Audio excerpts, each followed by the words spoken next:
So hello everyone. So in today's video we're going to talk about my career update. So जैसा कि आपको पता लग चुका होगा बाय बाय पेटीएम। इसका मतलब यार ये है कि जो मैं इंटर्नशिप कर रहा था अपने कॉलेज टाइम से, जो मैंने ऑन कैंपस प्लेसमेंट ली थी, तो वो अब मैंने छोड़ दिए। तो व्हाट्स माय नेक्स्ट स्टेप, मैं अपने कैरियर के नेक्स्ट स्टेप में अब क्या करने वाला हूँ। तो आज की वीडियो पूरी इस बारे में होने वाली है, तो लास्ट तक ज़रूर देखना अगर आप मेरे कैरियर अपडेट के बारे में जानना चाहते हो। तो ज़्यादा देर ना करते हम आज की वीडियो शुरू करते हैं। तो सबसे पहले मैं आपको एक बार बता देता हूँ मेरे कैरियर इनसाइट्स के बारे में, और जैसा कि पेटीएम मैंने किस तरीके से क्रैक करी थी या फिर क्या था टोटल। तो सबसे पहली बात तो यार ये एक ऑन कैंपस प्लेसमेंट थी। मैं Delhi university MCA third year में हूँ और सेकेंड ईयर में ही मैंने क्रैक करी थी, और ये सेकेंड कंपनी थी जो हमारे ऑन कैंपस में आई थी। तो सबसे पहले जो कंपनी हमारे कैंपस में आई थी वो थी इन्फोएज। उसके बाद जो सेकेंड कंपनी आई थी वो थी पेटीएम बैंक्स।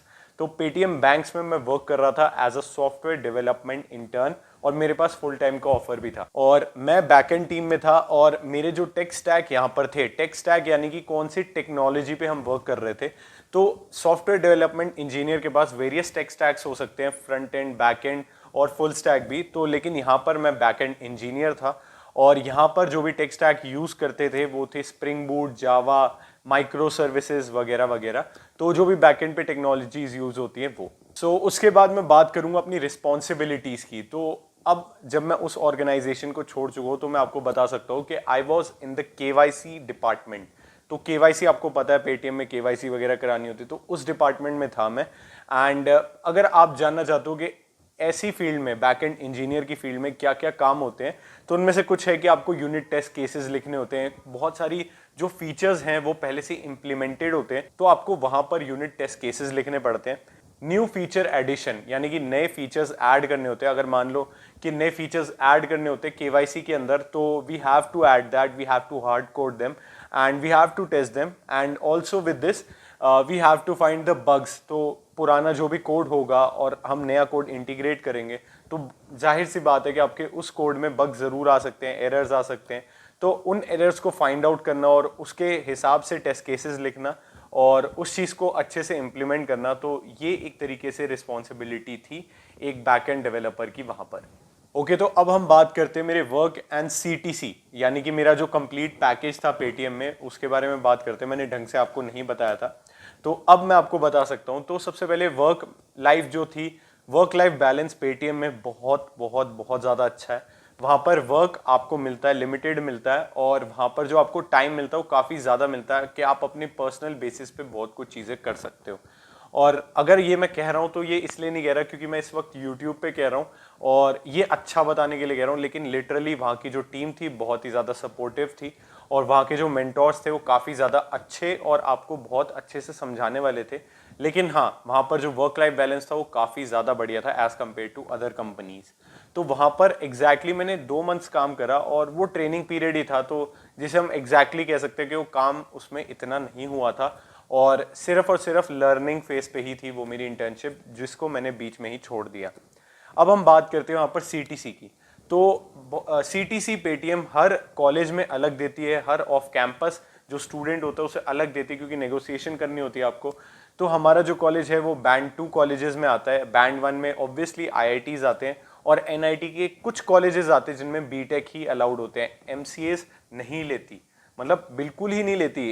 इस साल तो लिए ही नहीं थे एनआईटी से। तो ऑब्वियसली जो बैंड 2 कॉलेज में आते हैं लाइक डीटीयू हो गए, एनएसआईटी हो गए, तो इन सबको अराउंड सेम पैकेज ही मिलता है। तो जो भी पैकेज था फुल टाइम के लिए था वो था 16 एलपीए, 16 एलपीए, और 16 एलपीए में आपका 10 एलपीए जो था वो था फिक्स्ड कंपोनेंट। उसके अलावा जो 1 लाख होता है वो होता है आपका बोनस, वो होता है एनुअल बोनस आपका, वो आपको फर्स्ट ईयर कंप्लीट करने के बाद मिलता है। और जो बाकी 5 लाख्स थे वो आपके ईसॉप्स थे, वो आपको हर साल नहीं मिलते। ईसॉप्स यानी कि स्टॉक्स, जो एम्प्लॉय स्टॉक एक्सचेंज प्रोग्राम होता है उसके हिसाब से आपको ईसॉप्स मिलते हैं, जो कि 5 लाख होते हैं। 5 लाख वो भी 4 साल के अंदर डिवाइडेड होते हैं, कि मान लो पहले साल के अंदर इतने परसेंटेज मिलेंगे, दूसरे साल के अंदर आपको इतने परसेंटेज मिलेंगे, तो उसके लिए आपको 4 साल उस कंपनी में टिकना होता है। तो इस तरीके से यार कुछ सैलरी डिवाइडेड थी। मैंने आपको सारे कंपोनेंट्स बता दिए। उसके बाद हम बात करते हैं यहाँ पर जो भी स्टाइपेंड था। स्टाइपेंड एज सच सही था, उस टाइम पे मुझे कम लग रहा था स्टाइपेंड, लेकिन जितना वो वर्क कराते हैं उस हिसाब से स्टाइपेंड काफी ज्यादा वैलिड है। और ये मैं आपको वर्क करने के बाद ही बता रहा हूँ। तो स्टाइपेंड पेटीएम में था 25,000 पर मंथ, और बाकी सारी कंपनीज जैसे अमेजोन हो गई, आपकी इन्फोएज होगी, वो आपके अराउंड 60 to 80,000 देती है, लेकिन काम भी उस हिसाब से कराती है। तो डेफिनेटली यहाँ का जो स्टाइपेंड था, जो भी यहाँ का इनका वर्क कल्चर या फिर वर्क था, उसको एकदम जस्टिफाई करता है। Okay, so why I left Paytm, that's the main motto of this video. तो पेटीएम एज सच मैंने सोचा था कि पेटीएम में अभी अच्छे से काम सीखूंगा, उसके बाद कहीं और ट्राई करूंगा, लेकिन ऐसा नहीं हो पाया क्योंकि मैंने बहुत पहले से ही ओए एग्जाम्स देने शुरू हो चुका था ऑफ कैंपस के। तो अलग अलग कंपनीज के जो भी टेस्ट होते हैं आपके, जो भी कोडिंग टेस्ट होते हैं वो मैं देते रहता था, थोड़ी बहुत प्रैक्टिस होती रहे, वरना डीएसए मेरी बिल्कुल ही छूट जाती और आगे जाके मुझे मुश्किल होती। तो ये मैं देना शुरू हो चुका था और उनमें से कुछ कंपनीज मेरी क्लियर होनी शुरू हुई थी स्टार्टिंग के टेस्ट। तो उनमें से एक और कंपनी थी जिसका मेरा ओए क्लियर हो गया, उसके बाद मेरे इंटरव्यूज़ हुए वहाँ पर, और इंटरव्यूज़ होने के बाद एचआर इंटरव्यू भी हो चुका था। तो उसके बाद वो कंपनी मैंने ज्वाइन करने की सोच ली और उस कंपनी का नाम है अपस्टॉक्स। तो अपस्टॉक्स आपने सुना ही होगा, कंपनी काफ़ी फेमस स्टार्टअप है बैंगलोर में, और इसकी ऐप आप यूज़ ही करते होंगे, आपके फ़ोन में ज़रूर होगी अगर आप स्टॉक ट्रेडिंग करते हो, क्रिप्टो करेंसीज में डील करते हो। तो अपस्टॉक्स एक बहुत ही बढ़िया कंपनी है, तो उसको मैंने ज्वाइन करने की क्यों सोची, जबकि पेटीएम एक वेल एस्टैब्लिश कंपनी हो चुकी थी, उसके बाद भी मैंने अपस्टॉक्स क्यों सोची ज्वाइन करने की। तो उसके पीछे कुछ रीजंस थे, जो कि थे कि वहाँ पर मुझे बेटर अपॉर्चुनिटी मिल रही थी एज अ डेवलपर, एंड इसके अलावा वहाँ पर मुझे बेटर सीटीसी मिल रही थी एज कम्पेयर टू पेटीएम।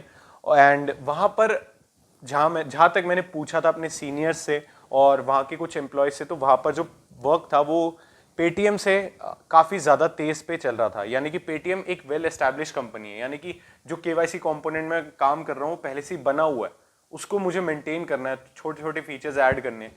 लेकिन वहाँ पर आपका बिल्कुल स्क्रैच से काम शुरू होना है। अगर आपकी कोई नई टीम फॉर्म हुई है तो आपको वो ऐप एकदम स्क्रैच से बनानी है या फिर वो वेबसाइट एकदम स्क्रैच से बनानी है। तो वो आपकी जो लर्निंग पेस है वो बहुत ही ज़्यादा इंक्रीज कर देती है। और इस वक्त मेरी डीएसए ठीक थी, लेकिन डेवलपमेंट में मुझे लिटरली टीम के साथ काम करने की ज़रूरत थी। और काफ़ी जल्दी, आप जितनी जल्दी स्टार्टअप में काम कर लो और जितनी जल्दी आप एक अच्छी टीम में वर्क करना सीख जाओ, उतना ही आपके लिए और आपके कैरियर के लिए बहुत ही ज़्यादा बढ़िया होता है। तो इसलिए मैंने सोचा कि मुझे वहाँ पर जाना चाहिए, और वहाँ पर डेफिनेटली ग्रोथ अपॉर्चुनिटी मेरे लिए ज़्यादा थी एज़ कम्पेयर टू पेटीएम। तो that was the main reason that I left Paytm to join Upstox company. And obviously Paytm में इस वक्त मेरा कोई नोटिस पीरियड नहीं था क्योंकि आई वॉज एन इंटर्न, तो मेरे को ज़्यादा कोई फॉर्मेलिटीज़ नहीं करनी पड़ी। तो ये डेफिनेटली एक बहुत ही अच्छा टाइम था स्विच मारने का। तो 2 महीने के अंदर मैंने स्विच कर ली अपस्टॉक्स कंपनी में। सो इसके बाद मैं बात करूंगा अपनी करंट फीलिंग के ऊपर कि इस वक्त मुझे अपनी नई कंपनी में और कैसा लग रहा है। मतलब अभी मुझे कुछ एक वीक हुआ है काम करते हुए, तो how I am feeling currently leaving Paytm and joining Upstox. तो अपस्टॉक्स एक डेफिनेटली बहुत ही बढ़िया कंपनी है और जो मुझे टीम मिली है वो काफ़ी ज़्यादा बढ़िया है। I am a front end developer intern at this company. तो फ्रंट एंड में मेरा थोड़ा बहुत इंटरेस्ट था ही, और फ्रंट एंड टीम मुझे मिल गई, तो दैट्स बेटर कि एसडी को ऑब्वियसली हर चीज़ के लिए प्रिपेयर्ड रहना चाहिए। और करंट फीलिंग ये है कि यहाँ पर मेरे को लग रहा है कि मुझे growth opportunity as compare to Paytm काफ़ी ज़्यादा मिल रही है, और जो वर्क है पेटीएम से ज़्यादा है। तो डेफिनेटली प्रेशर तो रहेगा ही, तभी मेरी यार आप देखोगे वीडियोस कुछ वीक से नहीं आई, वो इसलिए क्योंकि थोड़ा बहुत प्रेशर था और यहाँ पर सेटल होने में टाइम लगता है मुझे। और यहाँ पर डेवलपमेंट अपॉर्चुनिटी ज़्यादा है, यानी कि आप डेवलपमेंट काफ़ी अच्छे से सीख सकते हो। और मैं इसी की ही वेट कर रहा था कि यार डेवलपमेंट कैरियर शुरू करना है, कब तक डीएसए होता रहेगा। डेवलपमेंट में भी मुझे और अच्छे से करनी है, इंप्रूवमेंट लानी है, टीम में वर्क करना है, तो यहाँ पर मुझे वो मिलेगा। And I am definitely happy और एक्साइटेड हूँ अपनी आगे वाली जर्नी के लिए। तो यही था यार एक छोटी सी वीडियो जो मैंने अपने कैरियर अपडेट पे बनाई। तो अगर आपको ये वीडियो अच्छी लगी हो तो do give it a like, and आगे आने वाली पूरी अपनी जो भी जर्नी होगी एज अ डेवलपर या फिर आगे मैं कुछ और करता हूँ तो definitely I will document it. तो यार do subscribe the channel and अपने व्यूज कमेंट डाउन कर सकते हो आप कि आगे आप किस तरीके की वीडियोस देखना चाहते हो। I will definitely make videos on that. Thank you so much.